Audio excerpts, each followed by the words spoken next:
It was a bright morning when a senior U.S. Army general, dressed neatly in his service uniform, was driving toward the courthouse for an official matter. He had served his country for more than 30 years, had been deployed in combat zones, and had earned medals for bravery and leadership. To the people who knew him, he was a symbol of discipline and honor. But to one police officer that morning, all that was invisible. What the officer saw first was only the color of his skin.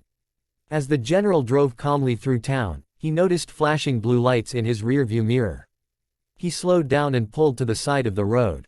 The officer walked up with a firm, almost aggressive tone, asking for license and registration. The general handed them over politely, explaining that he was on official duty and needed to appear at court shortly. But instead of listening, the officer seemed irritated by his confidence. He spoke with suspicion, asking unnecessary questions, demanding to know what kind of business a man like him could have at the courthouse. The general remained calm, answering every question with patience and respect. Still, the officer's behavior grew harsher. Without any proper reason, he ordered the general to step out of the car. When the general asked what the problem was, the officer raised his voice, accusing him of resisting instructions. Passers-by began to slow down, some watching curiously, others recording with their phones. The general, sensing the growing tension, carefully exited the vehicle. He kept his hands visible, repeating that he was fully cooperating. But the officer continued to act as if he were dealing with a dangerous criminal. He ordered the general to turn around and placed him in handcuffs right there on the street. The metal cuffs cut slightly into his wrists, and for a moment, the general felt a deep sting, not from the pain, but from humiliation. He thought about all the times he had spoken to his soldiers about fairness, dignity, and how the army was a place where people were judged by their service, not their skin color. Yet here he was, a decorated general, being treated like a threat. He tried once again to explain who he was, even mentioning that he worked directly with the Pentagon. But the officer brushed it off, saying, "Save that story for the judge." Within minutes, backup arrived. Another officer looked at the situation with confusion, clearly unsure why a man in full military uniform was being detained. But no one dared question the lead officer's decision on the spot. The general was taken to the local courthouse parking area where the incident drew even more attention. Court officials, attorneys, and bystanders gathered, whispering in disbelief. Some recognized him immediately. "That's General Thompson," one clerk whispered. "What on earth is going on?" The general stood silently, refusing to argue. He had been trained all his life to maintain composure under pressure, and he wasn't about to lose that discipline now. Still, inside, he was burning. He thought of all the young soldiers who looked up to him, and how this scene, if ever seen by them, could break their trust in justice. After several tense minutes, the general asked calmly if he could make a phone call. The officer hesitated, but the request was legally valid. The general pulled out his phone and dialed a secure Pentagon line.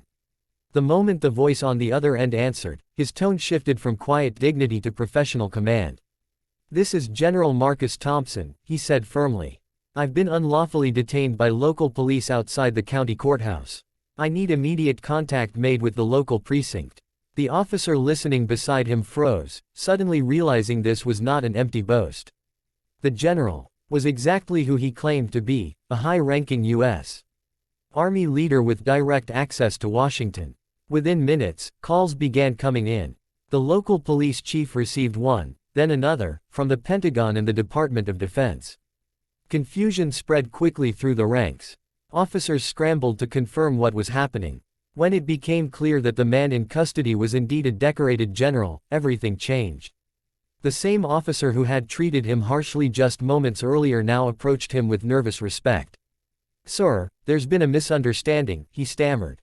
But the general simply looked at him without anger, his eyes calm but piercing. "A misunderstanding," he said quietly, "is when you spell a name wrong." This was something else. Soon, senior police officials arrived to apologize in person. They unlocked the handcuffs and offered him water, trying to smooth over the humiliation.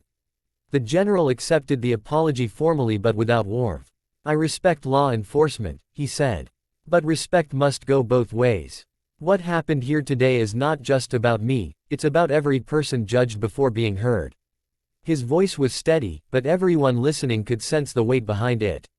Word of the incident spread quickly through local and national media. The story stirred a strong reaction online and across the country. Many people were shocked that even a uniformed army general could be treated this way purely because of racial bias. For some, it was a painful reminder that discrimination still existed even in the most disciplined societies. For others, it became a wake-up call about how quickly authority can turn to arrogance when unchecked. The general, meanwhile, refused to use the incident for personal revenge. Instead, he requested a formal review of local policing policies and offered to participate in a joint training program between military officers and police departments to improve communication and mutual respect. His focus, as always, was on creating lasting change rather than public outrage. "You can't fight prejudice with anger," he told a reporter later. "You fight it with example." Over the next few weeks, the officer involved faced internal investigation. Community leaders, veterans, and civil rights activists held meetings discussing how racial profiling undermines trust in law enforcement. The general attended one of these sessions quietly, without his uniform. When asked what he felt that day, he replied, "I felt invisible. Not as a soldier, not as a man, but as a human being. Because when someone only sees your color, they stop seeing your story." That line was repeated across the country and became a symbol of dignity in the face of injustice. Schools used the story to teach young people about respect and equality. Police academies used it as a training example on how not to judge by appearance. The Pentagon even released a statement praising the general's calm handling of the situation, calling it a model of leadership under provocation. As time passed, the officer who made the arrest reached out privately to the general with a letter of apology. He admitted that he had acted on assumptions and fear. "I thought I was just doing my job," the letter said, "but now I realize I was defending my pride, not the law." The general responded graciously, thanking him for the courage to apologize and inviting him to attend a military ethics seminar. He believed that change begins not with punishment, but with understanding. In the end, the general's quiet strength turned what could have been another painful incident of racial injustice into a moment of education and awareness. He didn't shout or demand revenge. He used wisdom, patience, and truth to expose the problem. And because of that, many people began to see law enforcement and race relations through a new lens. The story became more than a clash between a cop and a soldier. It became a reminder that respect is not earned by power or position, but by humanity. Even years later, people remembered how one calm phone call to the Pentagon did more than free a man, it challenged a system. It proved that character and integrity can stand taller than prejudice, and that sometimes the greatest victory is not in winning an argument, but in keeping your dignity when others try to take it away.